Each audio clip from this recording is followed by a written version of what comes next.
Hey there, Ben Lepper here. I have an awesome robot I want to show you. Go ahead and check out Fireball.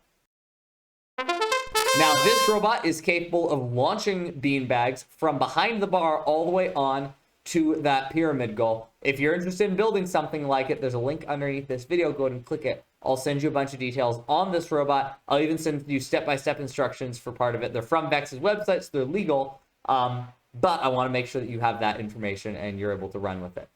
Now, this robot obviously is not getting everything scored on level 3.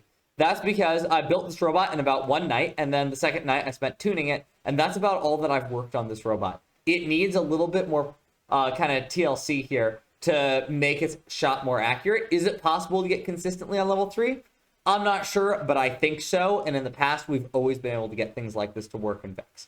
So, like I said before, go ahead, click the link under this video, get the images, get the step-by-step instructions for the tricky parts of this one, and I cannot wait to see what you build this year as you make this robot even better.